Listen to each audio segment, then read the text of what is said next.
Hello, and welcome to the Feeling Good podcast, where you can learn powerful techniques to change the way you feel. I am your host, Dr. Rhonda Borowski, and joining me here in the Murrieta studio is Dr. David Burns. Dr. Burns is a pioneer in the development of cognitive behavioral therapy and the creator of the new TEAM therapy. He is the author of Feeling Good, which has sold over 5 million copies in the United States and has been translated into over 30 languages. His latest book, Feeling Great, contains powerful new techniques that make rapid recovery possible for many people struggling with depression and anxiety. Dr. Burns is currently an emeritus adjunct professor of clinical psychiatry at Stanford University School of Medicine. Ooh. Hello, Rhonda. Hello, David, and welcome to the listeners around the world, throughout the galaxy. It's the Feeling Good podcast, episode 499. And David? Okay, you're going to hear the exciting conclusion of our work with Hiral. And at the end of part one, where we went through empathy, as you heard, if you were tuned in last week, and if you weren't, shame on you, I condemn you. You can always go back and listen to it. But she gave us, we asked for 3 letter grades on how do we do on thought empathy, on feeling empathy, and on acceptance and warmth and the relationship part. And she gave us A's on the first 2, thought empathy and feeling empathy, but refused to grade us, indicating that there was some problem going on. And at the start of this, I addressed that because I knew we had to somehow solve that problem and bring it to conscious awareness, or it would sabotage the whole session and the whole audience experience. And then having dealt with that, she really opened up, and all the second part was phenomenal. And make sure you read the show notes if you haven't, because Jill wrote them in collaboration with AI. I edited them a little bit here and there, but they're just a work of art, of poetry. And then another goodie that we have for you is that at the end we have about, I guess you said, 20 minutes of Q&A. And we didn't let people ramble on and on with their questions. Mike Christensen, they wrote them in the chat, and Mike Christensen asked them, and I answered them really quickly. And so you get the answers to a whole lot of questions that might have crossed your mind as well. So it's optional, but if you want to listen at the end to the Q&A session, you might find that rewarding as well. Yeah, so, you answered it. Jill answered some questions too. Like you answered about how do people incorporate homework and the importance of homework. And then like you love to do these 2-hour sessions, but a lot of therapists, because of insurance or whatever the reasons, they don't want to do 2-hour sessions. So Jill talked about how to set up TEAM-CBT with 1-hour sessions. And I think that was a really interesting learning point. Right. Yeah, that was important. She did a beautiful job on that too. And there's a lot of other cool things that we addressed that might be of interest to you. So have a good one. We love you all. Thanks for listening in. And this is 499. And that means that number 500 is going to be a big one. That's going to be Rhonda's last podcast of her triumphant reign as the hostess, Mr. Big, Mrs. Big, feeling good podcasts, and has attained thousands of fans who love you, Rhonda. And I'm looking forward to, and I hope you'll all join us for podcast number 500 next week. Thank you. I think what we'll say is you've seen us do testing with a brief mood survey. You've seen us do empathy, and David just asked something we call the miracle cure question, which kind of starts to lead us in the direction of agenda setting or assessment of resistance. What miracle? What is Hiral looking for help with? And that's to feel more relaxed and comfortable in her own skin. Okay. How are you doing, Hiral? Yeah, I think I'm just trying to accept all the love and warmth, which I'm not used to. So I was just... Well, hopefully it will evolve. But yeah, that's one of our a goal that's kind of emerged since we started working together, and we're going to stick with our original goal of helping you with this self-critical voice in your brain. Yeah. But I'll also be having my eye on that interpersonal dimension. And as a teaching point, I don't know how many therapists would have measured, what's the letter grade on warmth and acceptance? I think not one therapist in 1,000 would do that. And yet it was crucial. You didn't want to criticize us. And yet it was necessary to bring that out. And it's impossible to get close if you haven't acknowledged, I'm not feeling close. I want to feel close to you, but I can't. And what's going on with you, and letting you be real. And that's an unfolding process over time. And that's a beautiful thing. And I thought the way you handled that was really, gentle and beautiful, and I appreciated you greatly. Although it might be hard for you to accept or believe that, or to experience that, but I think that loneliness that you have is very, very powerful. A very major component, but will help you get over your loneliness with yourself today as a kind of a first step. Get into maybe a little bit of self-love. And hopefully. If I could, go ahead. Did you want to say something? No, I'm just saying, hopefully, fingers crossed. Right. And I wanted to say one other thing as a teaching point that I think is important, which is so many times when we're connecting with our patients in the outset of therapy, but it could really be at any point in therapy, and the patient will share many different things with us. And part of the art of doing effective therapy is also focusing sessions and trying to figure out what direction to go in. And so I wanted to just articulate that, with what Hiral shared with us, there's really at least two potential directions we could go in. And one is this direction that we've decided to go in large part also based on what you're asking for help with, which is I want to feel less anxious. I want to feel calm. I want to feel at peace with myself. And so that means we're going to work on our daily mood log and your negative thoughts and your perfectionism and, anxiety about your son. But surely there's a whole other direction we could go in, and that you could go in the future in therapy or personal work around your relationship with others, right? And around not feeling close and not feeling important. And there's kind of a whole other relationship piece that we could conceptualize and work on. And so I only say that to say we recognize, as therapists, that there's always many roads we could walk down, and we in TEAM-CBT kind of pick one for today and say, let's make some really good progress in this one area, knowing a different day we could work on a different sort of conceptualization. So with that in mind, we should move forward, right, David? Yeah. And one last teaching point is that we're failing with you on the warmth and acceptance, although we're being partially successful. But that failure is the greatest success so far in the session. Because it's so critically important. And the problem isn't the failure, but the shame or the judgment. But the failure that's happening is very exciting and very desirable. Does that make any sense? It probably sounds like bullshit from an elderly, demented, babbling man. But does it make any sense?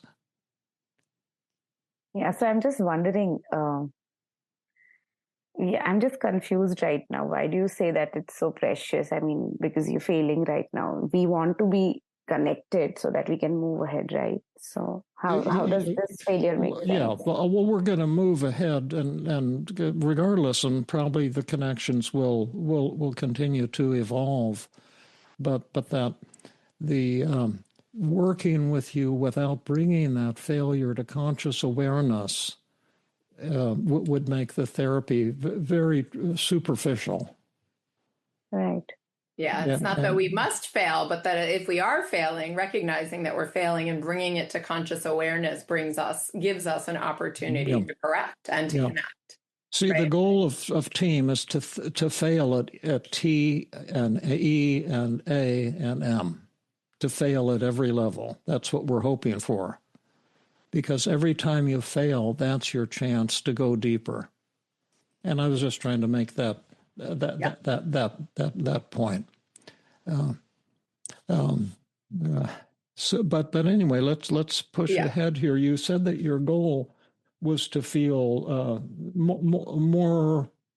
You hope to feel more relaxed without all that chatter going on in your brain and the self-criticism by the end of the demonstration. And let's imagine, Hiral, that we have a big red magic button. And if you press that magic button, you'll instantly become joyful and relaxed with no effort at all. And all those negative thoughts and feelings will instantly disappear. And your dream will have come true instantly. And so you'll walk out of here just feeling incredibly happy and relaxed. Would you press that magic button? Yes, for sure. For sure. Yeah, I'm glad that you said that. That's what everyone says. Well, we don't have a magic button, Hiral, but we do have magical techniques. And I have no doubt if we work together, we can and will bring that result about. But I don't think it would be such a good idea. Why? Why? Well, because there might be some really beautiful and awesome things that are hiding within all these self-critical thoughts and feelings. And maybe we should list some of them before we get too cute about making them all suddenly disappear. Would you be willing to take a few minutes and take a look at some of them? Yes. And you might want to make a list of positives, but in the handout, don't we have a place? Page 6 of your handout packet is a blank positive reframing table. And so Hiral, you and the whole audience can follow along as well, and we can all be writing this down together. Yeah, and it's on page 6 of the handout, if you have that, Hiral. I've got mine here. And in the left column, we're going to select thought or feeling. And you gave us 8 or 9, maybe even 10, I don't remember, negative thoughts and at least 9 negative feelings, all very intense. And if you like, you can just choose any one of them to get us started that you'd like to take a look and see what some of the positives are. And there's 2 questions, Hiral, that we're going to ask about each negative thought or feeling that you bring up. One is, what are some advantages or benefits to you of having this negative thought or feeling? Like when you tell yourself, let's see, I'm not a good mother. I'm not a good mother, or I'm failing as a mother. How does that help you? That's number one. And then number 2, what does that thought or feeling show about you and your core values as a human being that's positive, beautiful, and awesome? Those are the 2 things. What are the advantages to me, and what does it show about me? So if you'll choose any negative thought or feeling that interests you, we can see what we can come up with. I think I'll choose this one. My family will judge me and blame me if I make a mistake. Okay, so let's write that in the left-hand column. Thought number 1: my family will judge me and blame me. if I judge me make a and mistake. yeah, and blame me if I make a mistake. And so let's look at these two questions, and then we can look the answers in the right hand column. And then if you run out of paper, I just use a clipboard with extra paper, and just so we have it's important to record these things on paper. But number one, what are some advantages or benefits of telling yourself that my family will judge me and blame me if I make a mistake? How will that thought help you? I think it will make me more cautious towards my own actions. Okay, would you write that down? Makes me more cautious. Yeah, toward my own actions. Is that true? Yeah. Is that powerful? Yeah, it is. Is that important? Yeah, it is. Yeah, great, beautiful. What are some other advantages or benefits of that? Or that's the other question. What does that show about you and your core values as a human being? I think it also helps me to slow down a little. I mean, when I'm being cautious, I can really slow down a little. Well, write that down. I love that. As number 2 on the list of positives. Helps me slow down a little. Is that also important? Yes. Is that powerful? Yes, it is. Is that real? Yes. Yeah, beautiful. What else does this thought show about you and your core values as a human being that's positive?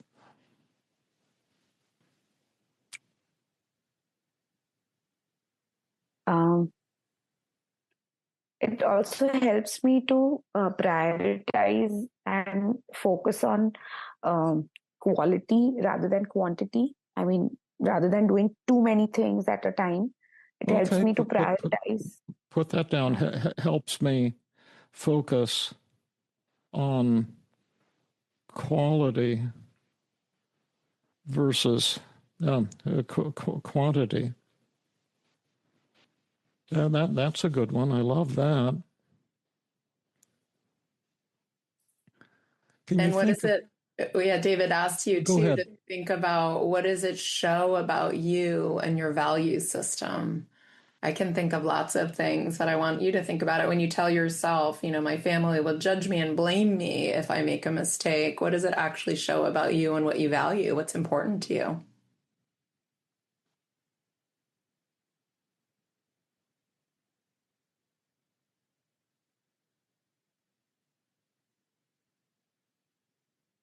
And just as an aside for a teaching point, if it's hard for the patient to see it at first, you're in really good shape, because that when it comes, it will be like a new brain circuits getting fired up. What were you going to say, Hiral? Yeah. So I think what it really shows is that I value having a good life, a value creating life where, I'm just not doing anything randomly or just because, others are doing it, but I'm doing it because it makes a lot of sense to me. So I value a good life. Is that what you said? Yeah. Good and meaningful life. Yes. I like that, and meaningful. Good and meaningful. But you also said it's something about, you said being thoughtful, and I wonder if some of the values are in there. Like it shows that I'm conscientious, right? There's something about, you said I slow down, I'm thoughtful, quality over quantity. So would that be accurate to say it? When you're worried about your family judging you and blaming you and worried about making a mistake, it shows that you're extremely conscientious and thoughtful and thorough. Yes. Is that true? Yes. You have high standards? Yeah. I think those are creating problem for me. So we've added two more. The first is that I value a good and meaningful life and that I have high standards. There's another really important one. Are you saying in that thought, my family will judge me and blame me if I make a mistake? That's a negative. And what is the positive that you'd be hoping for from the family? I think to just accept me and let me be. Mm-hmm. Is that true that you want acceptance from your family? Yes. Well, put that down. That I want acceptance. Well, it shows that I value acceptance, right? Like, that's the direction I was thinking as well, David. When I tell myself my family will judge me and blame me if I make a mistake, it's really showing that it's supremely important to me to get my family's love and approval and acceptance.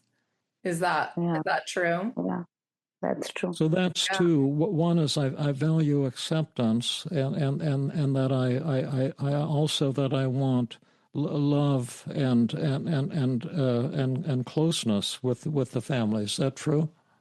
Yes. Mm-hmm. Yeah. Okay. Now let me just ask about these last few that we've put down here. That I want love and closeness with the family. Is that real? Yeah. Is that powerful? Yes. Is that important? Yes, it is. Yeah, and that would the same be true of acceptance? Yes. Uh-huh. And would the same be true of high standards? Are my high standards real? Yeah, they are real, but they're causing a lot of problem for me. Oh, yeah. We're only looking at the positive side here, but we can look at the negative side because all of these things have a dark underbelly as well. But your high standards, have there been any positives associated with your high standards?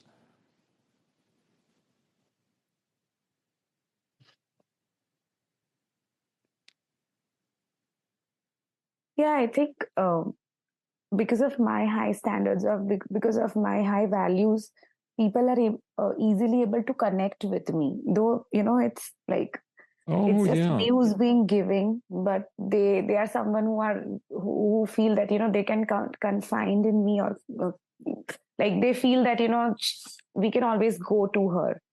Mm. Yeah. So add that to your list. It's easy to connect with me.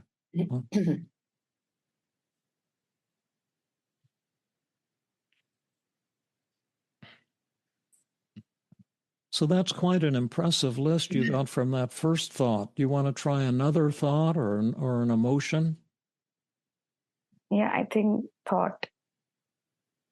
The thought, the thoughts are make them more unique to you. And lately we've trended more toward positive reframing of thoughts than feelings, although both are powerful and easy tools.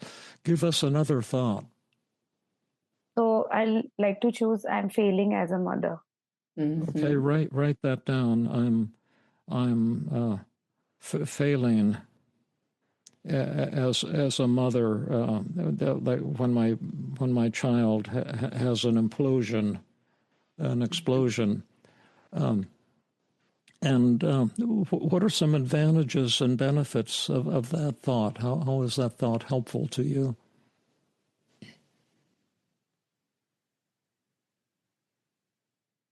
I think it encourages me to do better as a mother.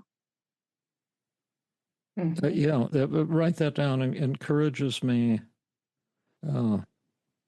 to do better as a mother. Is that true?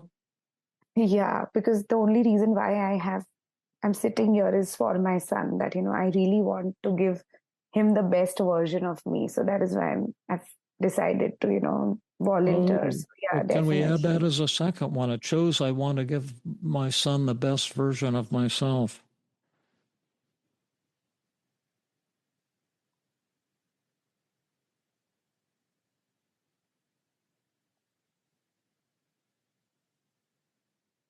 And by the same token, is that then a reflection of my love for my son? Yeah. Would you add that? Shows Yes. how much I love my son.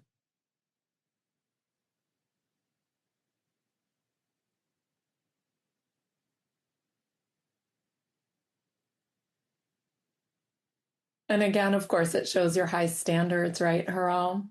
That, if I observe him doing something suboptimal and I'm telling myself I'm failing as a mother, that I have really high standards for myself, right? I need to be the perfect mother.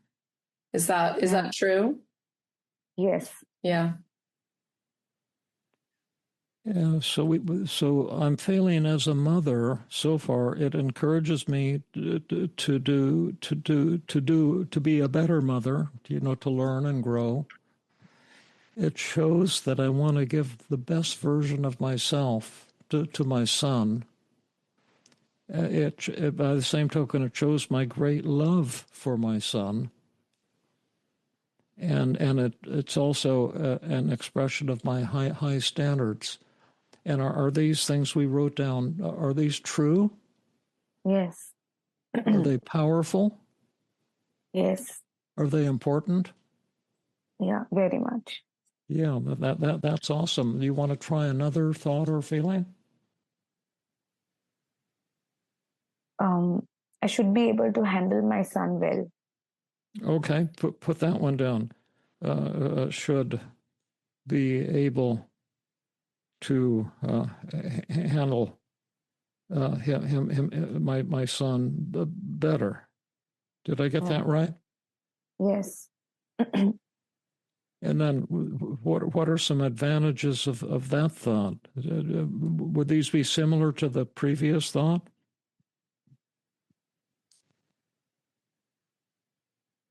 I think it helps me to keep exploring more and more, or keep trying new things, which is something that I love doing and I don't get to do, considering the kind of a setup I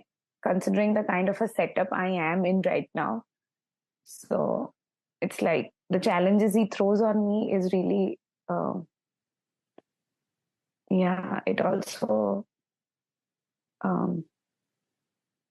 it helps me evolve also, I think, as a human being. Yeah. It helps me explore more and more. It helps me evolve. I love that. Yeah, I saw you actually kind of light up when you said that. Like, there is definitely something about learning how to be a better parent that's really appealing to you, right? And exploring more and learning more. And then at the same time, sometimes you feel a little stuck and unable to try new things because of your environment. But it definitely speaks to your desire to want to learn and grow. Yeah, I think he's the biggest source. I mean, the way he throws the challenges on me. So I think because of him, I've learned so many other things which I'm not like acknowledging, or I've learned so much. Well, let's add that. I've learned so much. Well, that's awesome. Or is there another thought or feeling you'd like to do this with? I think I should know everything. Oh, okay. Put that down. I should know everything. And then what are some advantages of that? Some benefits of that? I can think of one, by the way. Yeah, please tell me. Well, let's say we had some woman here who's pretty average, and she's a mother. Would you expect her to know everything? No. So the fact that you expect yourself to know everything, doesn't that show then that you must be this incredibly brilliant person? It gives an image of yourself as being, way better, a cut above. Yes. Can we put that down as number one? Shows I'm, super intelligent. Yeah. And what are some other advantages of that, or what does it show about you that's positive and awesome? I think which also means that when it comes to parenting, I'm not behind any other mother, or it's not about behind. I mean, I'm just doing good, and I'm just open to receiving lot new things from my environment. Yeah, I'm not behind, and it shows I'm learning constantly. I think that's what you said. Absorbing things. Mm-hmm. Yeah, I'm open to learning things. I have one other thought here. It probably relates to so many of the things, but definitely this one, I should know everything. Hiral, does this reveal you to be an arrogant know-it-all, or does it reveal you to be kind of a humble person who's always wanting to, see her own flaws and improve as a person? Yeah, I think improve as a person also, and also someone who can always have something to give to when someone is coming for help. So yeah, I think both. Yeah, so it shows me as a very giving person. We got the wanting to learn and grow, but I was also kind of sneaking in there this idea that shows that you're very humble. Because you're not walking around thinking, I know it all. Let me tell you how to be the best parent ever, but rather you're like, oh, how can I do better? And that shows you to be pretty humble. Do you agree? Yeah. Is that true? Yes. Yeah. Is that a part of your value system, humility? Yes, it is. Is that powerful? Yeah, very. Is that real? Yes. Yeah, beautiful. Well, I'm running out of paper here. Yeah.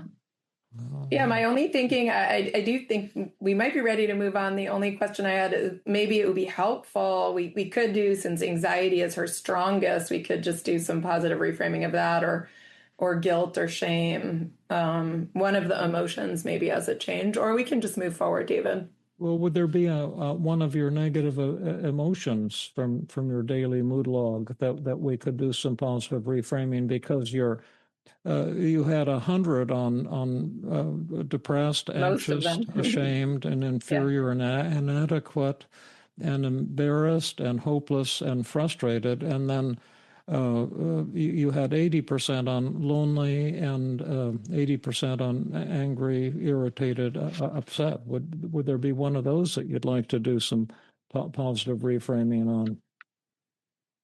I would like to do from my DML. I would like to choose the guilt one. Guilt. The guilt. Okay, put the guilt down. And what does that show? What are some advantages of your guilt? And what does it show about you that's positive and awesome?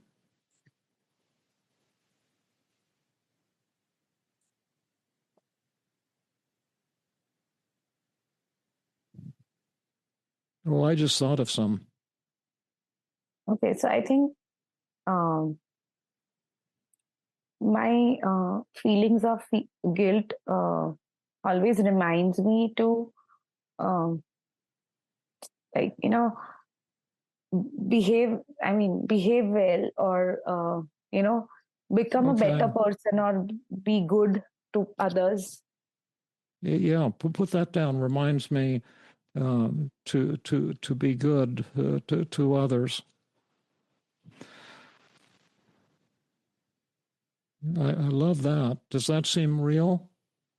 Yeah. Is that important? Yes, it Powerful?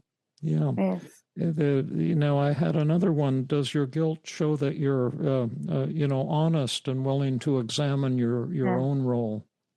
Yes. Well, then put that down.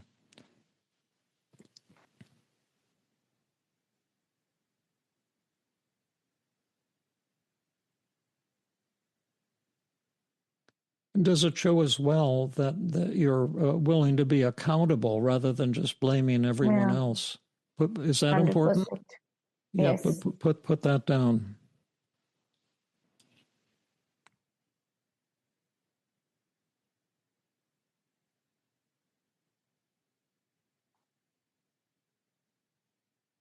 Any other feeling that you'd like to take a look at? I think hopelessness. Oh yeah, that's a good one. That was one of the hardest ones for me to figure out when I first. It was the second hardest, actually, when I created positive reframing. What are some really wonderful things about hopelessness? Aaron Beck said it's the worst emotion of all. But what are some beautiful things about hopelessness? And how does it help you? And what does it show about you that's positive and awesome?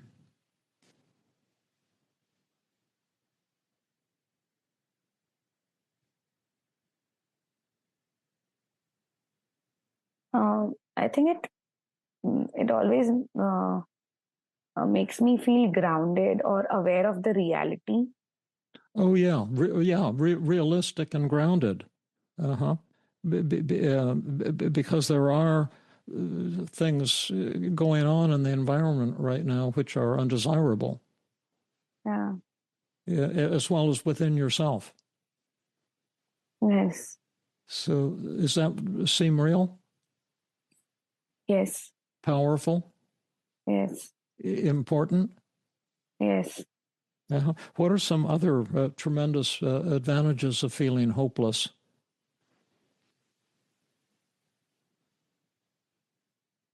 Can you think of any way that protects you or helps you? No, I think it helps me to move on, actually, to not just like, it helps me to not give up, actually. I don't know, it's so contradicting, but yeah. It motivates me to just do something about it. I mean, just not. Yeah. Do something. Right. Yeah, to be productive, to be proactive, to try something new. Yeah. Yeah. Does it also, I don't know, for me, being hopeless would sort of protects me from trying and getting disappointed. Also, it protects me from boredom, actually. Oh, because I'm not protects me someone from boredom. Protects from boredom. Yeah, that's a good one. David, I think we should, based on time. I'm worried we're going to run out of time and not have time for methods if we don't move forward. Yeah. So that's right. So you've given us. Well, I've got 2, 4, 5, 6, 7, 8. 9, 10, 11, 12, 13, 14, 15, 16, 17, 18, 19, 20, 30 positives in these negative thoughts and feelings. And the thing is that if you press that magic button and all your negative thoughts and feelings disappear, all these positives will go down the toilet right along with your negative thoughts and feelings. Why in the world would you want to do that? Because I'm not able to live in the present moment, and it has become so difficult for me to see things the way they are. I mean, little small things, and I get triggered, and I feel, what if my son ends up being like always rude or whatever. So I just don't want to live in the future. I want to live in the present moment and just take each day at a time. Well, that's a beautiful, powerful argument. If you'll turn to your daily mood log on page 4, I have a suggestion. Could we think in terms not of pressing a magic button and making all of these completely disappear, because there is a lot of value in your negative thoughts and feelings. They show really tremendous things about you that we don't want to get rid of. And maybe we can have it both ways by thinking about a magic dial instead. Like you're down and unhappy 100%. Would be there? What would be a percentage that you might be willing to lower that down to by the end of our demonstration, where you would be feeling a lot less pain, but you would still maybe keep some of that down feeling, because there are things to feel a little down about, but you'd preserve all those beautiful qualities about yourself. What would be a good goal for the feeling down at the end of the demonstration? I think 20%.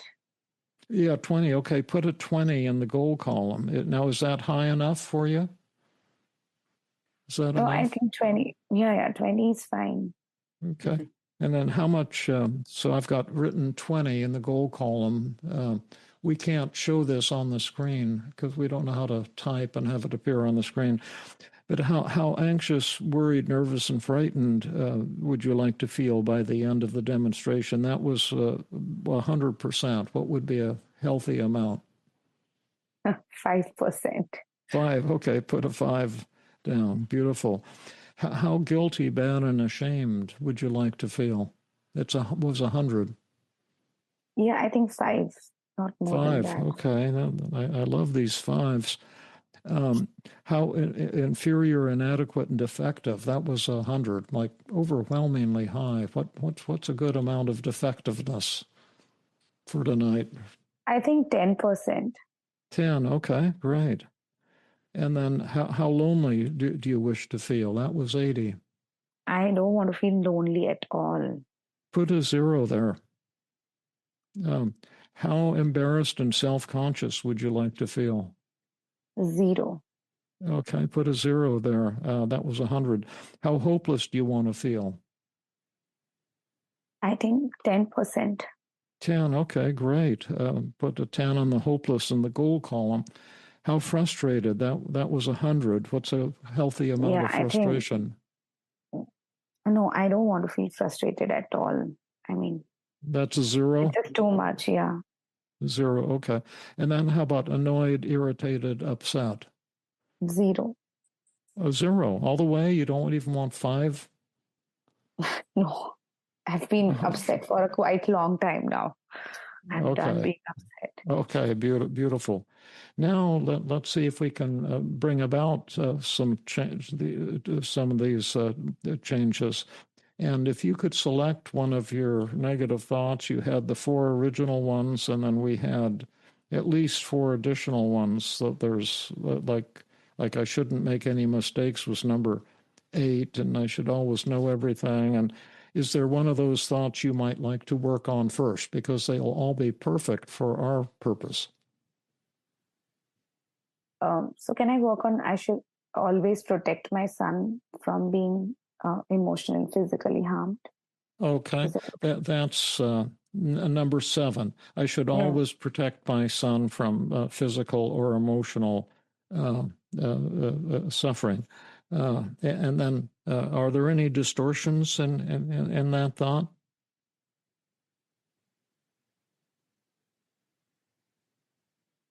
I think all or none thinking, because I'm saying always. So.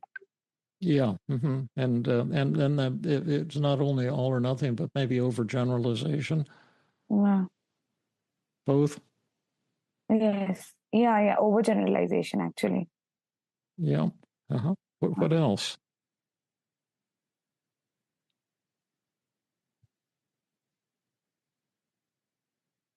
So there's this should statement also that, I should be protecting my son all the time. Yeah. Yeah. Should statement. Perfect. Put should in the distortion column. And I use abbreviations, but I forgot to add them to checklist of cognitive distortions, but I use like SH for should or OG for overgeneralization. Any others that you see?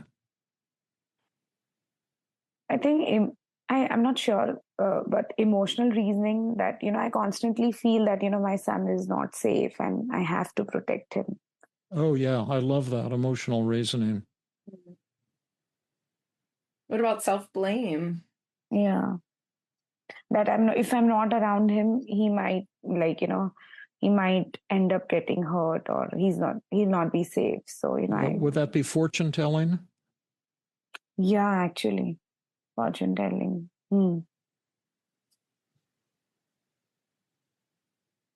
I thought of another one, like discounting the positive. Have you ever protected your son so far? Yes. So but I'm also discounting the positives that when he's around his friends, he feels so happy because I love that. Yeah, put that down. Right, like you're discounting the positive of the situation. Like even if his friend pushed him and he got hurt, he might still choose to have a play date, right? Even if he feels a little sad, he might still have had a wonderful day. So there's some discounting the positive, part of all or nothing too.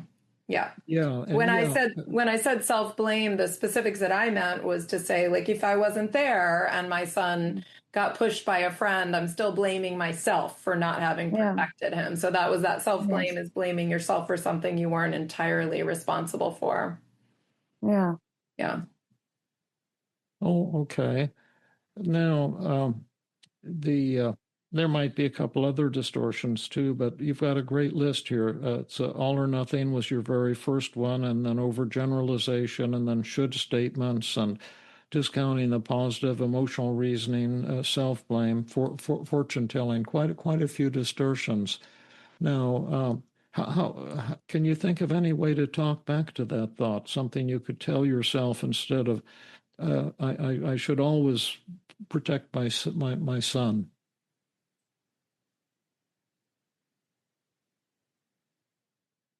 I think he's not my only responsibility. I mean, my husband and my family members, they are also equally accountable and responsible for his well-being. So I just don't have to take the entire burden of his well-being on my shoulders. And how much do you believe what you just said? 100%. Okay, write that in the right-hand column. The whole family is responsible. It's not all on my shoulders. I think, isn't that what you said? Mm-hmm. Yes. Yeah.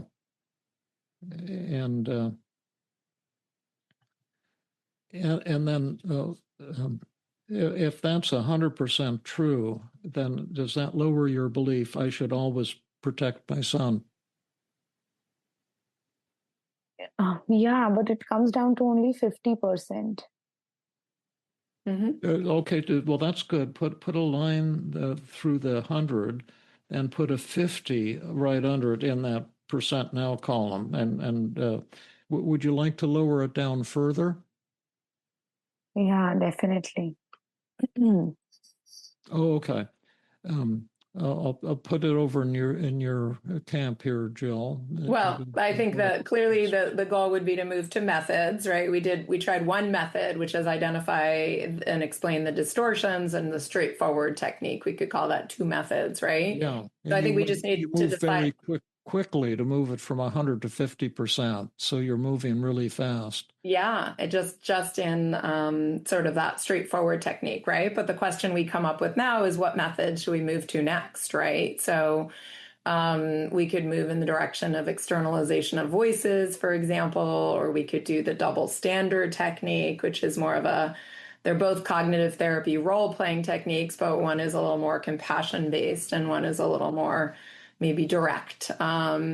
So aggressive, sure. So should we ask Hiral which she prefers? Either one, I think, could be effective. We're asking Hiral. We wouldn't necessarily ask our patients. I mean, we could ask, do you prefer a more gentle, compassion-based method or a more aggressive method? But also we know Hiral knows some of these methods. So what would you like to do, Hiral? I think externalization of voices.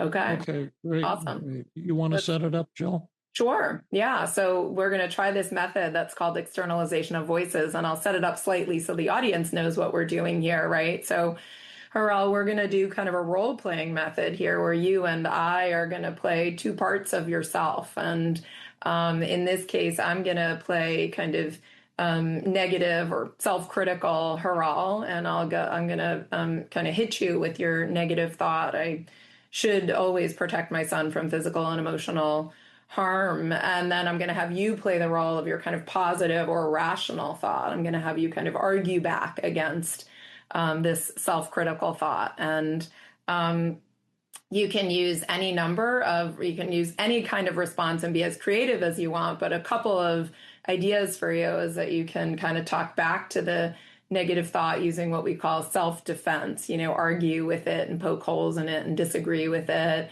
You can argue back with some self-acceptance and humility and agree with aspects of the negative thought or even combine the two. And then last, there's another method that's called the counterattack technique, where you can just kind of take issue with the fact that your mind keeps bullying you in this way and bully the bully. That's kind of what we say. And you can do any combination of the three.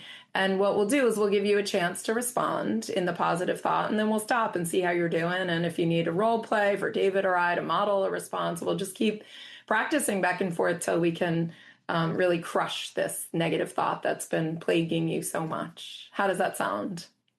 Good. Okay. Exciting. All right. So who am I? You are the negative voice of Hiral. I am negative Hiral. Oh, yes, Hiral. And you are? The positive Hiral. Yeah. Yes, exactly. Perfect. So yes, you know, Hiral, I just wanted to remind you that you should always protect your son from physical and emotional harm. You must be perfect in that regard.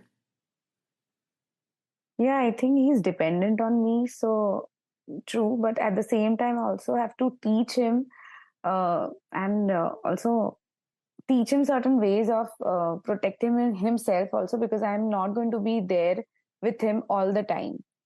So yeah, I mean, there's no way I can always protect him and always be with him so that he is safe and sound.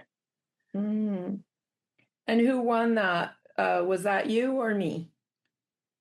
It was me. And was that big or small? Yeah, I think it was big. Was it big or huge?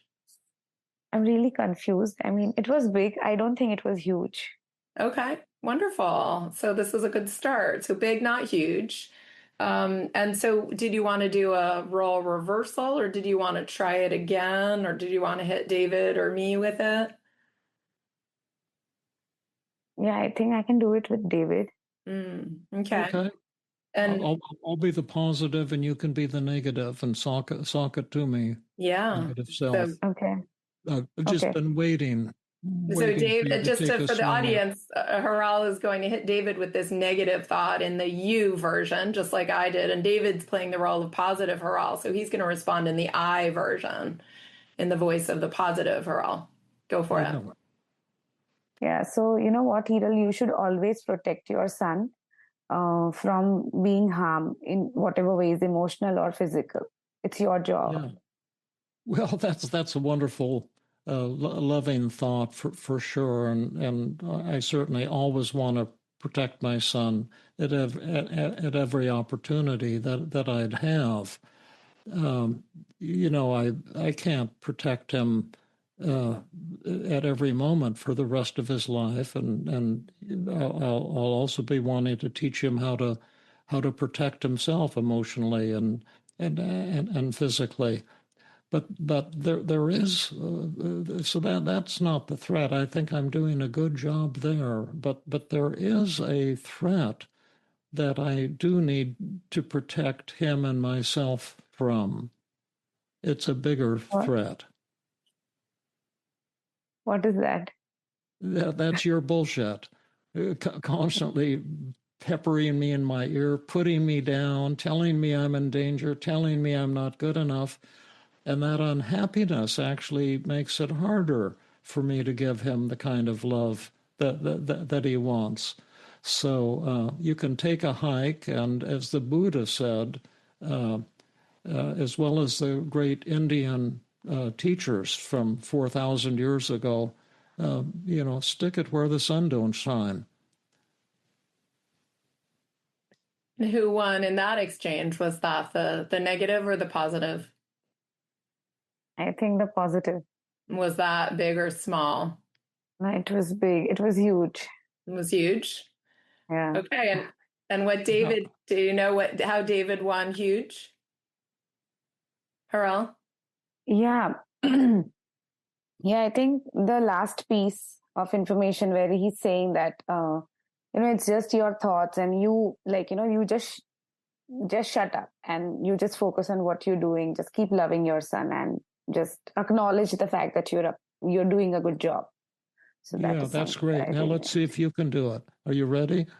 Who do you want to attack you? Who's the most brutal opponent? You. Yeah. Okay. Okay. Could I talk to you for a minute, Hiral? Yeah.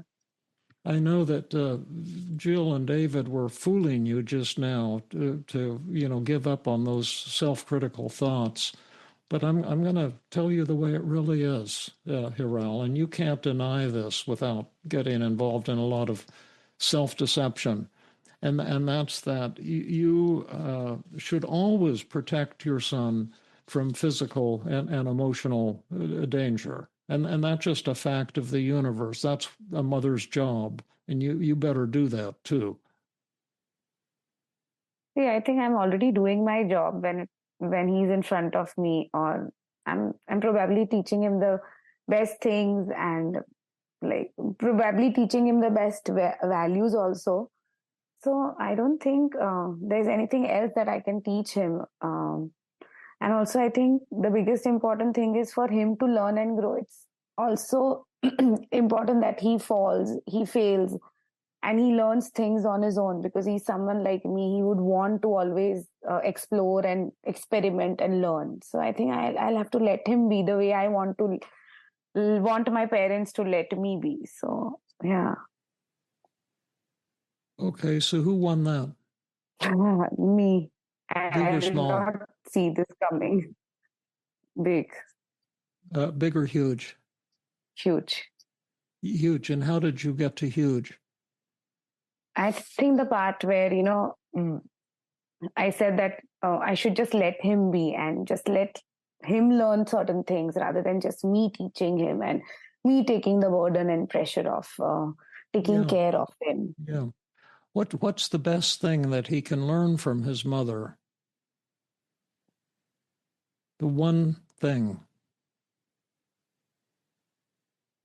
I think just loving herself and just taking care of her own. Is it a she or a he? Sorry? Your child. It's a he or a she? It's he. It's he. Yeah. So I would want him to learn self-love. Self-love. And so is the best way to learn self-love to learn how to turn off that negative voice in your head? Yeah.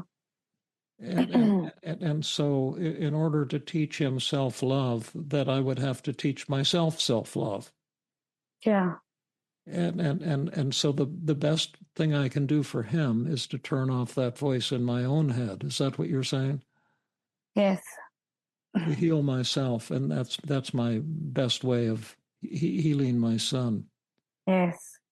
Okay, do you want to jump to another? I just wanted to say I love what you said, Hiral. And part of why it's cool is David won using the counterattack technique, but you actually won with something else, right? That's right. Yeah. And that's really cool too. But it's sort of one in the same. David was more aggressively saying, I don't need to listen to your bullshit. And you're really saying the same thing though, right? The best thing that I can do for my son is let him be and sort of trust him and show him love and show myself love and stop with the incessant self-criticism. So anyway, I thought that was really beautiful. But David, you were asking, is there another thought? I was going to say, can we see if we can mow down some more of your negative thoughts using externalization of voices now that you're on a roll? Yeah. And I'll be the negative, and then Jill can be the negative. We'll take turns. And can I just start at the top of your list? Yeah, okay. Could I talk to you for a minute, Hiral? Yeah. I know you beat down, that ogre David on that last thought about your son. But there's one here that I'm going to hit you with now that you will not be able to argue with or defend yourself, because it's just a truth of the universe, and that's that you're just not a good mother. I agree. At times I am not. I am at my worst. But also, a lot of times I do things that makes him feel loved, and I think it also teaches him that he can very much have two different feelings. I mean, he's like, I'm teaching him to be okay with the fact that you can be the good version of yourself and also the best version, rather than just focusing on being good, and rather than just trying to please everybody else and like neglecting your own needs. Who won? Me. Big or small? Big. Big or huge? Huge. Huge. That's awesome. I'll concede to Jill, because she has one that you will not be able to argue with. I was high-fiving you, giving you a virtual high five. Yeah, awesome. High five. Yeah. Here's my high five. It's great to see your momentum going. But Hiral, you are failing as a mother. I knew this was coming. Okay. Yeah, so like I said, a lot of times I do fail, and yeah, I mean, yeah, I think when I'm failing, I'm also learning to be more humble, and just telling myself that please do not expect him to know so much, even if he understands a lot of things way ahead than his age, because you are also someone who fails despite being so elder to him.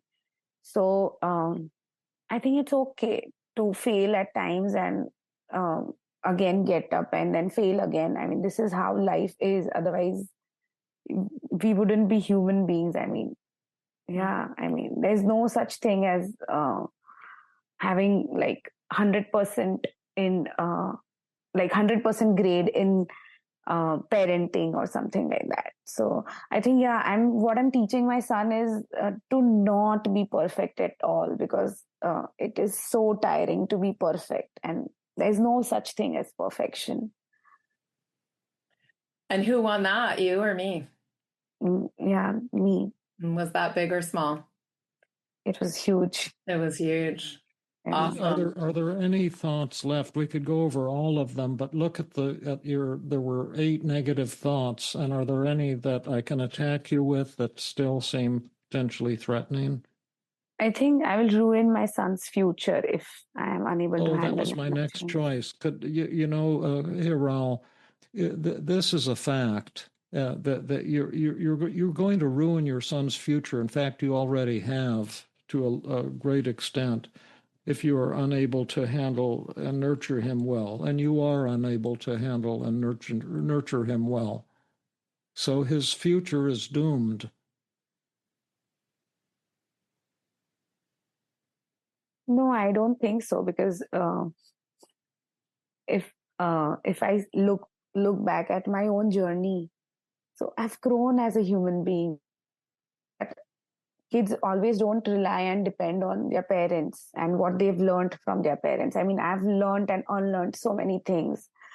So eventually he'll also like, he'll also learn and unlearn a lot of things when he grows up in life, and he will have full freedom to explore and choose the path he wants to walk on. So, I mean, it is all, his future is always going to be in his hands. My only job is to help him. Just my only job is to just support him and be with him, irrespective of how he is doing or where he is in life. So yeah, I mean, I'm nobody to decide his future, or his future is not in my hands. It is in his hands. Who won? Big or small? Big. Big or huge? Huge. Huge. Beautiful. And how did you get to huge? I think the fact that like when the time that I realized that I'm just carrying unnecessary too much of burden on my shoulders, and eventually kids grow up and then they choose their path, and like, because we were allowed to choose our path, so I mean, we will also give the same thing to our kids. So then why worry? I mean, we are, even if I'm not working, the fact that I'm a good human being, so I'm doing well. I mean, but I just discounted everything, and now that I'm talking, I'm just recollecting, and everything is coming up. So yeah. Awesome. It's amazing, Hiral.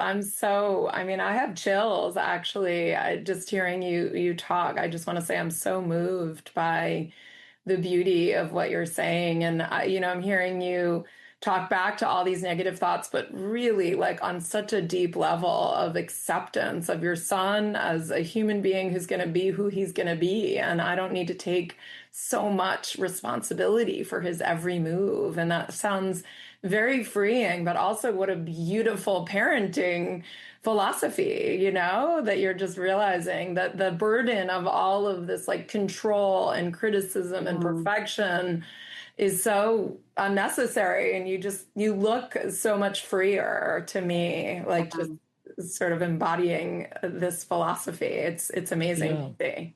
In fact, let's see how you are feeling now, but I just have a question. Do I sense a book coming from Hiral? No. Okay, let's go back to the daily mood log here, and well, are there any negative thoughts that we need to Yeah, that's a good still? question. Anything else we need to conquer here on your daily mood log that we haven't yet? Any other negative thoughts that are still kind of niggling? Not really, but I think I would like to try this one. I should know everything. Yeah, Hiral, you should always know everything. I'll show you how to answer that one first. You be the negative, Hiral, and I'll be the positive. Okay. Hiral, you should know everything. I know, and I do. How is that true? That was my attempt at humor. It didn't work. No, I just wanted, okay. Yeah. Okay, Hiral, you should always know everything. Yeah, I think I like knowing everything, but I also know that I don't know, because I just prioritize certain things in my life. So, and it's okay. I mean, there's no need. And of course, at times I do feel lonely, because it becomes very difficult for me to connect with people of my age. But then again, that's okay, because their values and my value system is really different, and the way they look at life and the way I look is also very different. So then I just have to let it be, and that's okay. I mean, like, different people can coexist, and that's okay. And I mean, I think that's the beauty of life. Okay, who won that one? Me. Big or small? Big. Big or huge? Huge. Huge. And now let's do a role reversal, because I'll give you my serious answer. And you can say, Hiral, you should know everything, or David, you should know everything. Okay. So I should be the negative one. Negative You can leader. be the You're negative gonna hit one. David, Yeah. Hiral. Yeah, David will be positive Hiral, and you'll be negative. Okay. Or I'll be Yeah. positive David if you prefer. You can say, David, you should know everything, or Yeah. Hiral, you should know everything. No, I would say, David, you should know everything. You know, somehow when I was young and foolish, I kind of was on that kind of trip thinking I was going to be a perfect therapist or a perfect researcher. And it really got in the way of closeness. And I can remember the day I was with a patient who said, Dr. Burns, you're not helping me. And it used to threaten me when I heard that, because I used to insist that I could help them. And I remember looking at her and saying, you know, you're right. I haven't helped you at all. The tests show you've been depressed every week for weeks and weeks. And everything I've done hasn't been helpful to you. And I just want you to know how sad and ashamed I feel, because I have so much warmth and respect for you. But I can only imagine how lonely and depressed you've been feeling, and disappointed. And I really want to hear what you have to say. It's so important. And that was the first time I'd ever said anything like that, except the fact that I'd failed. And she started sobbing. And then she said it was the best session we'd ever had. And after that, she started working really hard and turned her depression around fairly quickly. And you know what I've learned is that you know, the older I get, the more mistakes I make, and and that my mistakes are just a chance for humility and for learning and growing. And that's not knowing everything. Man, if I knew everything, I'd be ready to die, I guess, because there would be nothing left to learn. And learning and growing. And man, today I learned about this woman Hiral, who was very closed off at the beginning of the session, and reminded me of the early David. Mm-hmm. And what a joy it was learning how to work with her a little. She taught me a lot, and I hope this kind of growing and learning never stops. Yeah. I feel so warm now. So I think just to go back few hours before, I think now I feel very connected to both of you. Yeah. Yeah, beautiful. Thank you. Yeah, thank you. Let's see. So we've done our, done on, no, let's do our final feelings now. On the daily mood log or on the brief mood survey? Which one on are you the daily mood log. Yeah. Okay. And I'll just do the last screen share so people can see where we're looking at. But go ahead, David. Yeah. Right now, how down and unhappy are you feeling? 0. 0, great. So put a 0 there if you have a way of doing it. I'm putting it on my copy here. How anxious, worried, nervous, and frightened are you feeling? 0. 0. How bad, guilty, bad, and ashamed? 0. 0. How inferior, inadequate, and defective? I think 5%, but that's okay. Yeah, that's right. That's good. We don't want to let go all of that. That's like pure gold. How lonely are you feeling? 0. 0. How embarrassed and self-conscious? 0. 0. How hopeless? 0. 0. How frustrated? 0. How annoyed, irritated, and upset? I think 5. 5, great. Now I have just 2 final questions, and then I'll turn it back over to Jill. The people would see these numbers and say, here's a person who in one session went from 100 to 0 on 8 or 9 different feelings to, or to 0 or on most of them and 5 on 2 of them. She's probably just saying what she thinks he wants to hear. So the first question is, did you really experience that profound change in your feelings? And then secondly, what would be the 1 or 2 or 3 things that did it for you? Like what would be the most helpful part of the session that brought about that dramatic change?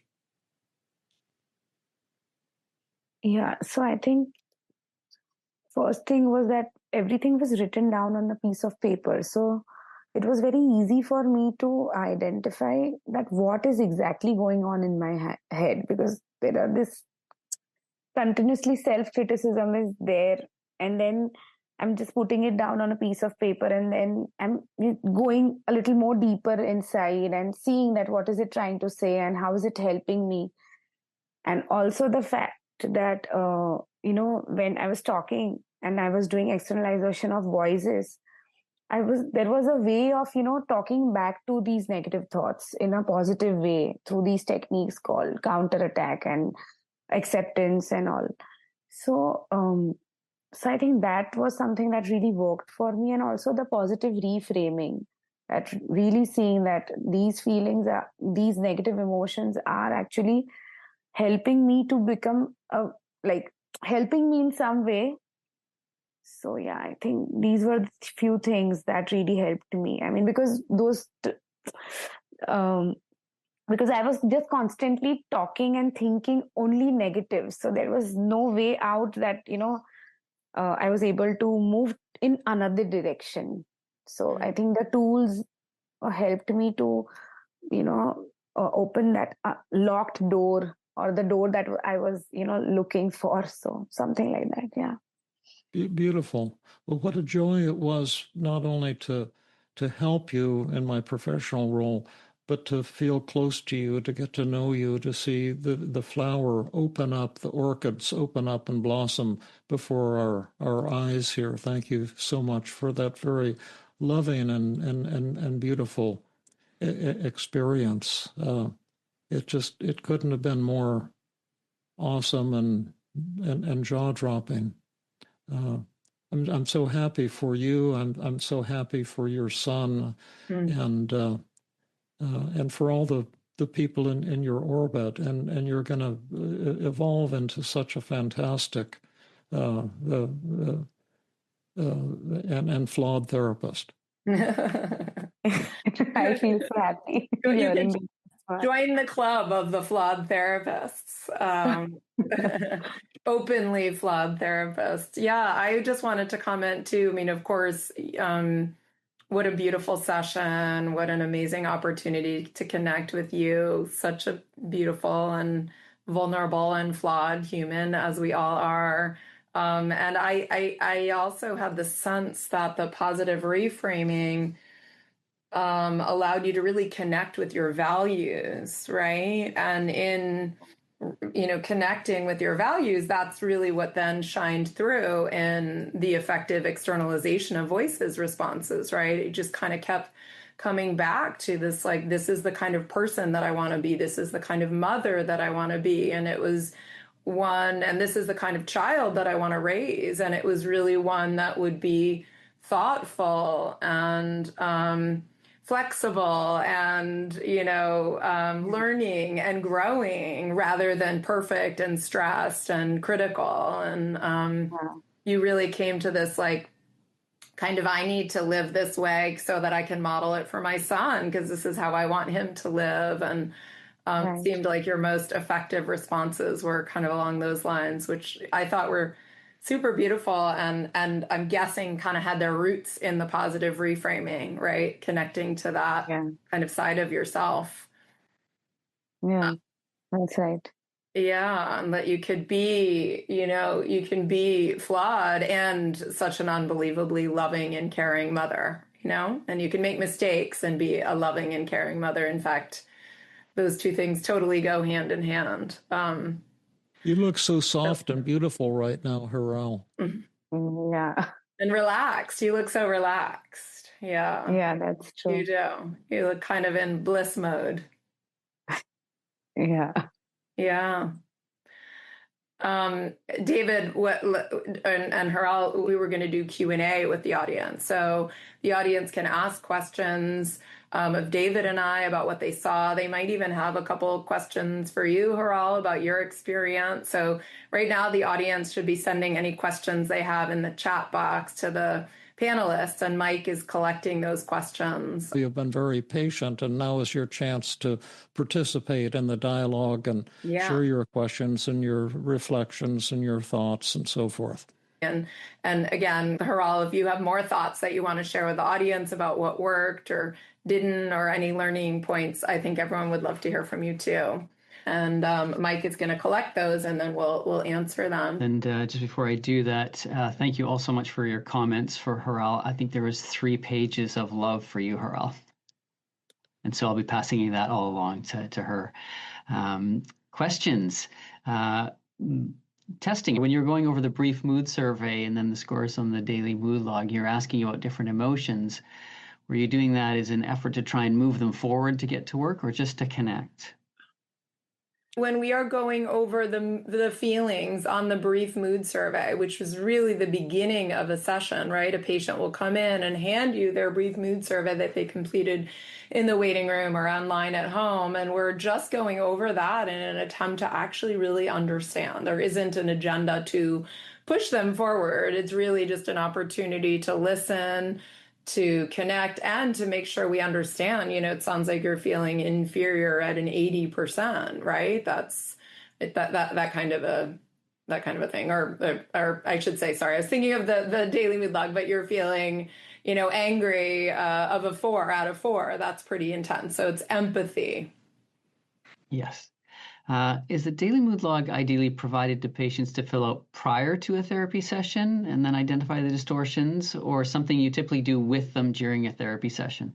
The first time we do the daily mood log, I generally do it with them because I have to teach them, because there's a tremendous amount to know about it. It's just a form on a piece of paper, but it's evolved over 20 years or 40 years, really, of meticulous evolution and modification. They even have to learn what is a negative thought. Because it's raining today, well, that's a negative thought, but you wouldn't put that on a daily mood log because it's just a description of the weather. So there's a lot of teaching involved. But after the first time you've done it with them, they should be able to identify upsetting events, circle their feelings, and write their negative thoughts. And so then they can start working with it on a daily basis at home for part of their homework.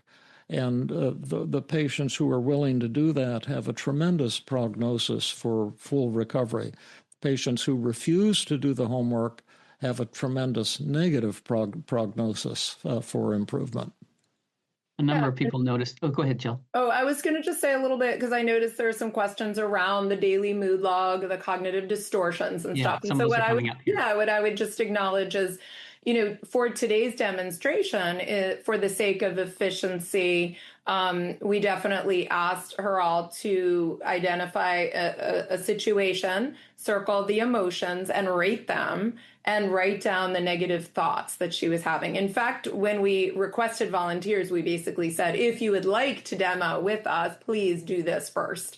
And so one could do that without even having any therapy. Just pick a moment in time, circle the feelings I'm having, and write down what are some of the thoughts that are driving those feelings.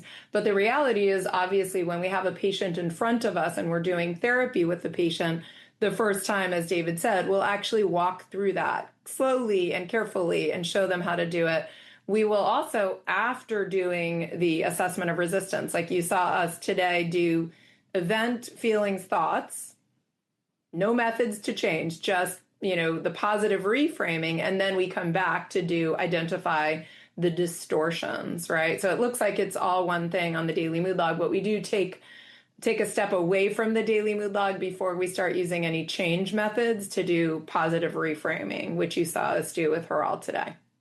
Great. And there's a few questions that I think that answered, Jill. So that was fantastic. People are asking about the flow of the therapy session, which makes a lot of sense. Yeah. And a number of people noticed that she'd filled out the distortions already before you guys did that, and so she was aware of them and was a little bit ahead of the game. Right. Yes, but we would always do positive reframing, and then we did a variety of kind of paradoxical agenda setting methods before we started working on identify the distortions. Yeah. There's quite a few were asking about self-disclosure and how much do you share regarding your personal experience. David did some and then brought to life some of Jill's journey. And so some said, we were sort of taught that you're not supposed to do self-disclosure. Yeah, well, I was taught that too. My supervisors in residency were psychoanalysts, and they said, "Don't ever tell anything about yourself at all. Don't ever share your feelings. Don't even say anything to the patients. Just sit and listen." And it just seemed kind of psychotic to me, like kind of professional autism or something. You're going to treat people without using voice or words, which have evolved over millions of years to communicate. But when I use self-disclosure, it's a spontaneous thing, but there are certain rules about it, and one is I'm sharing something personal that will convey to the patient, I've been there, I've had that experience, but also there's hope and change because here's how that led to a really fantastic outcome. So that's part of it. And then part of the sharing also is to develop emotional connection, because when I shared toward the end, Hiral, you said, now I'm feeling closer to you, David, when I was talking about that, when I said to that patient, I've really failed. And then she suddenly opened up. So I think it's an art form, and it can be abused. Like all powerful techniques can be abused and require a lot of practice. But that's my thinking about self-disclosure.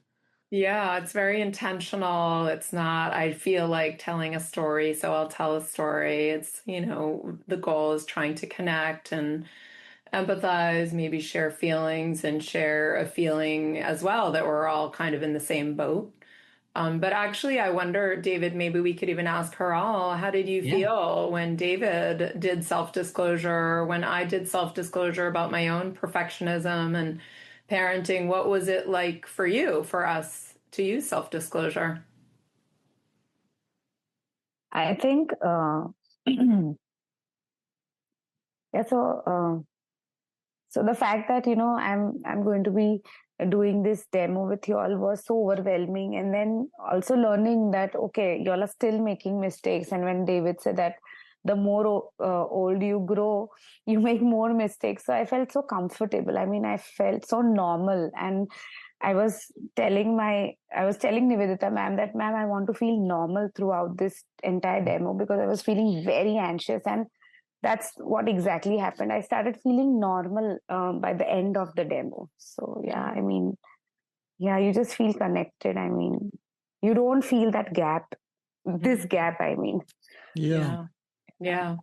That's wonderful. David, during the positive reframe, you asked a number of questions after you had come up with a benefit, like, is that correct? Is that true? Is that real? What's the purpose of doing so? And do you repeat less of that depending on the client? Well, and when I'm doing positive reframing, I want a breakthrough to occur. I want the patient to see something about them that's really true. I don't want this to be a rote exercise, like go and look at a chart and write down the positives of your feelings, because that kind of horse shit has never been effective. The Buddha pointed that out in his famous paper entitled Horse Shit, which he wrote in 2,500 years ago and published in ancient India. Right? Isn't that right, Hiral? You can just shake your head at David.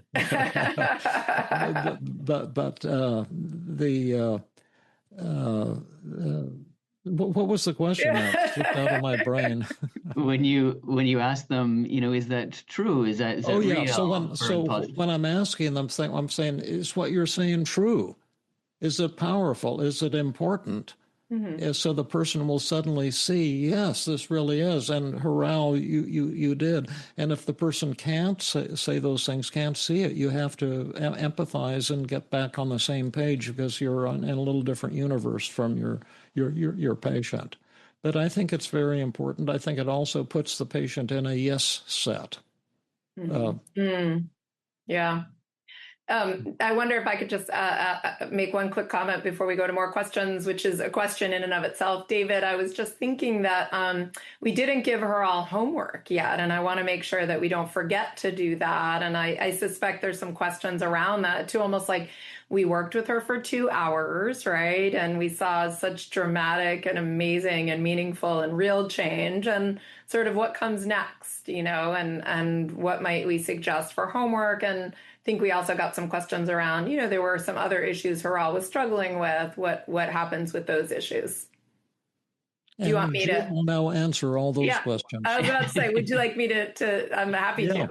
Well, I mean, regarding homework, what I would say is, first off, we would say, Hiral, when you were doing this work with us, I think you were not necessarily writing down your positive thoughts and rating them and that kind of thing. So my first homework would be for you to take your daily mood log, with the extra questions that we had on it, and actually write down all positive thoughts. There might be a few that we didn't tackle as well. So do the positive thoughts column for all of your negative thoughts and percent belief and after and that kind of thing.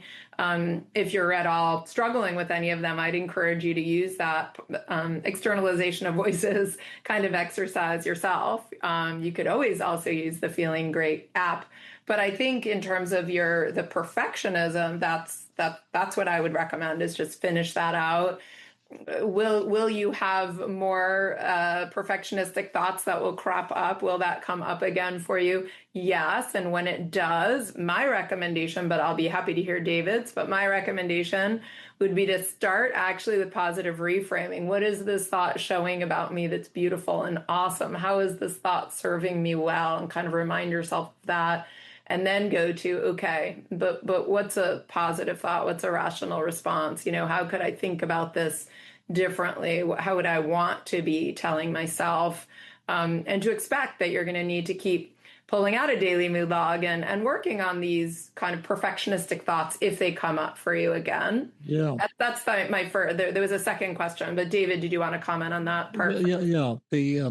I think as far as, what comes next, I'd say two things come next to Hiral. One would be relapse prevention training, because all of this will come flooding back, even more intense than it's been in the past. And so we want to prepare for that. And that takes about 30 minutes.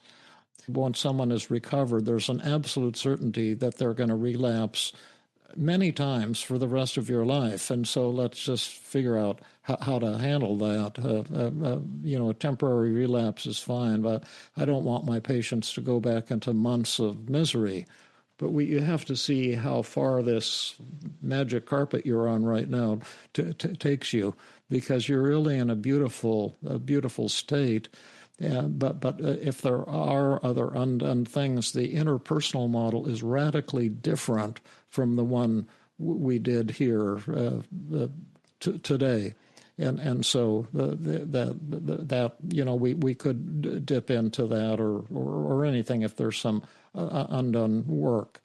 But I think as far as your perfectionism, you've learned, you have everything we have to offer except for the relapse prevention training. How do you do this in a 50-minute session? For those that are limited to 50-minute sessions, how would you do this? I personally would never do it. I think it's a curse worse than the plague.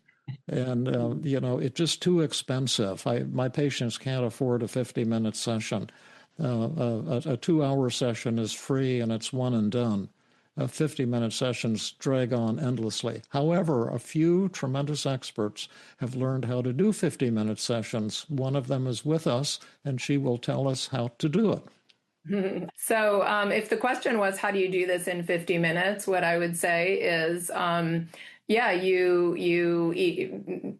have to break up the model a bit, right? So yes, you're spending empathy and maybe getting into agenda setting in one session, and then you're perhaps giving a daily mood log and having someone articulate, thoughts and feelings. You can give them homework to better articulate that in between sessions, and then they might come back to session, and you have to be very direct in the beginning of the session, checking in with them, asking, looking over the brief mood survey. But essentially my goal is to say, here's what we were working on in the last session. Here's how far we got. Let's pick up where we left off and let's keep working on that. And so it's just a question of being kind of diligent about staying on track. But that happens even if you're doing 2-hour sessions. If you're seeing someone for multiple 2-hour sessions, it's the same.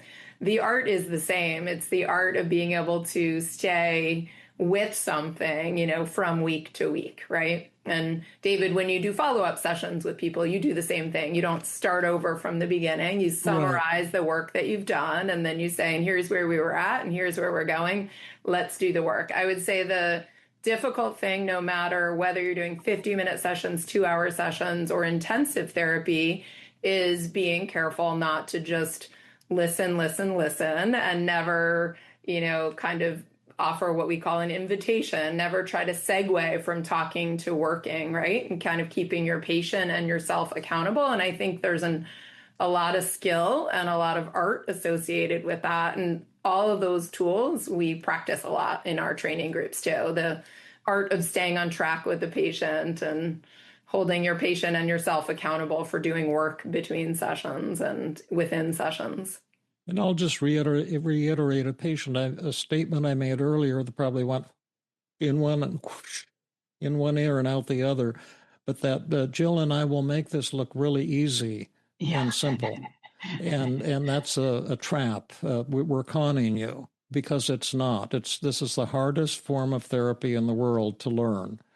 And each step of the TEAM exists on multiple levels. And when you try to do it, initially, you're probably going to run into a lot of failure. And that's why we offer both paid and free training, because you have to come and be willing to fail as fast as you can and learn and grow and accept your flaws and imperfections. And over time, if you stick with it, you can get better and better and better. And, when I was a psychiatric resident, I didn't even dream that it was possible to work as fast as we did today with Hiral. But it came about as a result of a lot of trial and error and failure and learning over time. And my patients have taught me because of the tools, because of looking at the scores before and end of the session. And like today, even the score within the session. All these things take a lot of skill on multiple levels, including your own enlightenment.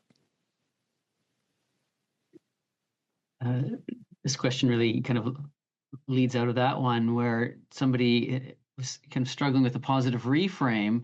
If they have a client that they can't think of anything positive for a particular extremely negative thought or emotion, what do you do if you or your client can't think of anything positive or beneficial? For example, like it said suicide, but I'm thinking, deep hopelessness. Yeah.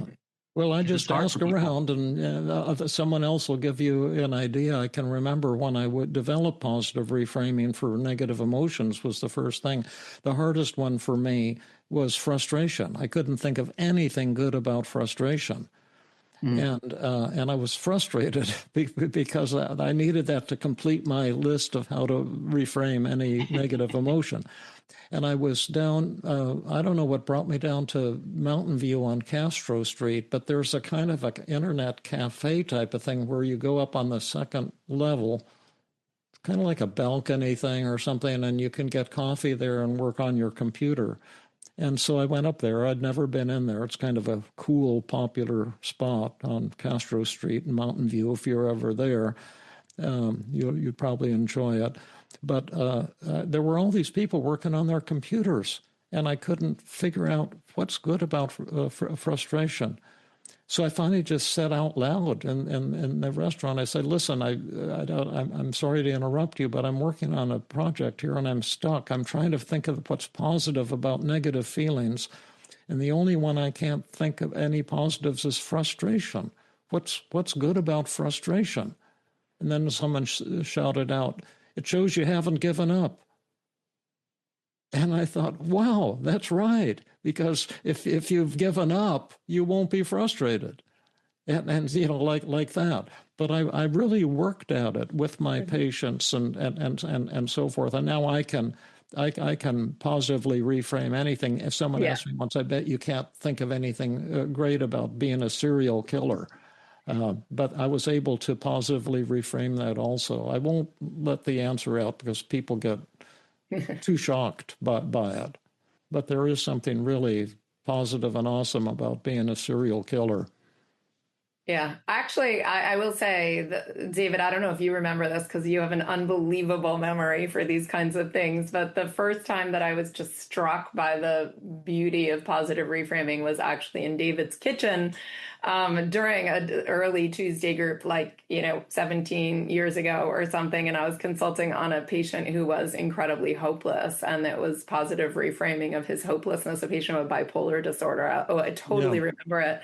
It was so powerful, and then I went back, and practiced it with a patient, and it was totally pivotal to him and in becoming motivated and really letting go of his resistance, but also really honored kind of exactly what he was going through. And so just to say that with positive reframing, I do think we're at a point where it's hard to imagine anything a patient could throw at us that we couldn't positively reframe. There's nothing I can't positively reframe. But it's from practice, and we do that all, we do so much clinical case consultation practice. We think about this all the time. And I would say in David's toolkit, there is a list of the most common, let's say, thoughts and feelings and kind of positive reframing advantages and positive values, but that's why we have the groups, because you'll get stuck on everything like that. Right. It all seems simple, but it's not. So you join a group, you practice, you learn from colleagues, and you learn how to learn. Right. It's also in David's book, Feeling Great. So a little plug for the book, Feeling Great. So you can get that there. And David, you said this earlier, that one of your rules is you wouldn't ask one of your clients or patients to do something you wouldn't be willing to do. And so I highly encourage people, do your own daily mood log, take your emotions and positively reframe your thoughts and emotions. And that's where the powerful learning can happen, when you do it for yourself. Yeah. How often with the same patient do you use the magic button? Like if, like you said, Hiral had two roads that could have been worked on, individual or interpersonal. If the interpersonal was worked on next, would you go through the same process with the magic button?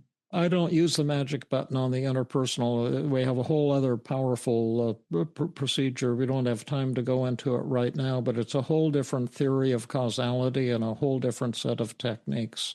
But I think the question, I agree, but I think that got embedded in the question. But I think the question was really, let's say you're working with a patient and you use the magic button and positive reframing, let's say in one particular thing. Do you walk through that whole sequence if you're working on something else? At least that's one way of hearing the question, and I'll answer that. Which is, yes, if I'm working with a patient on their perfectionism and we've done positive reframing and they've gotten some enlightenment there, but now I'm working with them on, their social anxiety, and it has a different feel and a different flavor and a different set of negative thoughts, or their panic attacks and they're afraid of their heart racing and things like that. And it's really like a very different kind of bucket of feelings and thoughts. Then yes, I'm definitely going to walk through that same sequence, because in that case, I need to show them what's beautiful and awesome about this set of thoughts and feelings. And it doesn't get old for patients. In other words, I could even say, you've heard me ask you a similar question, but I just want to think with you, what are some benefits of telling yourself A, B, and C? So I've had patients come back to me for free tune-ups, and I think it was just so that they could do some positive reframing. Right. They enjoy it so much. Feeling proud of their negative emotions and their symptoms, right? It's a beautiful thing.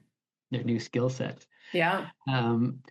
regarding the magic dial, when it comes to having the client come up with the goal percent for a particular emotion, should we encourage them not to choose zero? Like, are you sure you're feeling zero anxious is enough? Or if they said I zero? think you had some zeros and low grades and 20. They were kind of all over the map, and that's kind of fine with me. But if someone chooses all zeros, then they probably haven't connected with the fact that there's some really positive things in their negative thoughts and feelings.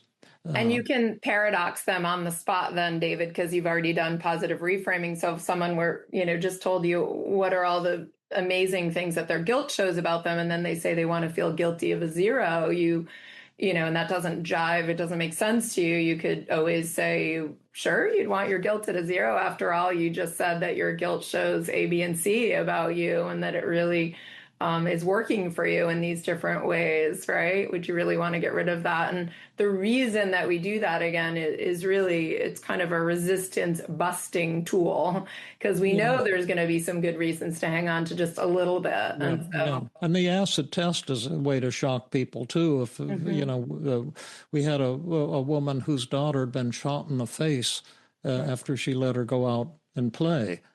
One night, and some neighborhood boys snuck up and shot her in the mouth, and led to 9 years of misery. And her goal was to feel happy by the end of the session.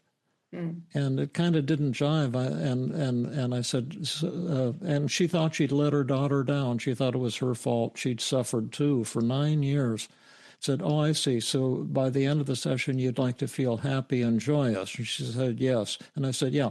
So you'll feel happy and joyous about the fact that your daughter was shot in the face and has suffered for 9 years with surgery and therapy for post-traumatic stress disorder, and you want to feel happy about that. And she said, oh, no, I want to feel sad and upset. So it brought her around really fast. That's called the acid test.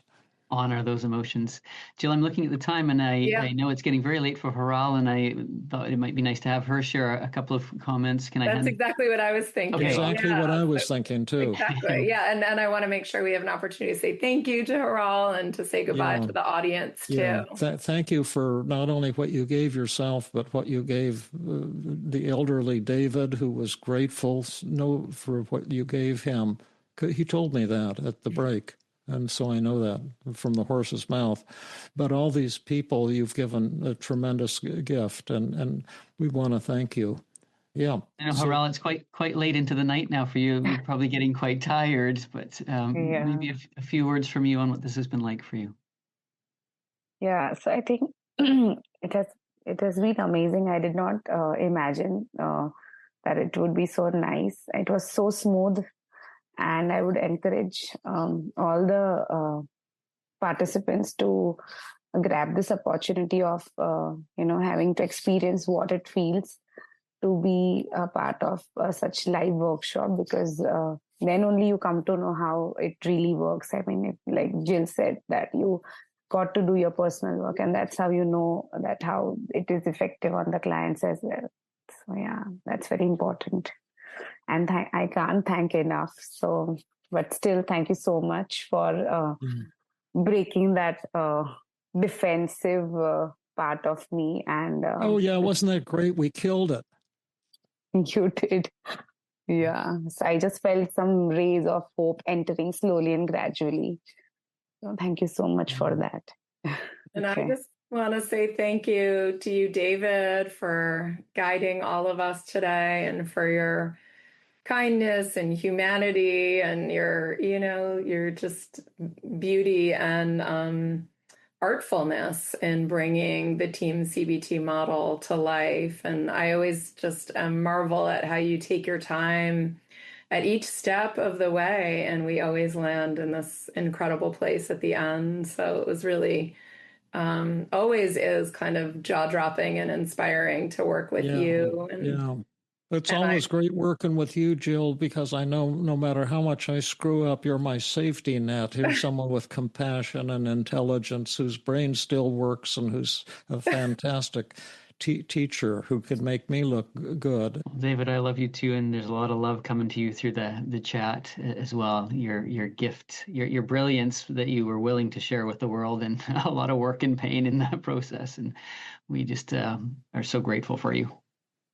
And thanks to everybody for joining us today. It's not easy to be a passive participant in watching all of this unfold. And so we hope that you learned something today. We hope that you were inspired, and we'd love to see you continue to learn and grow with us in the future. And just really glad to have been a part of this experience. And thank you so much, Hiral, again, for sharing your heart and your brilliance with us today too.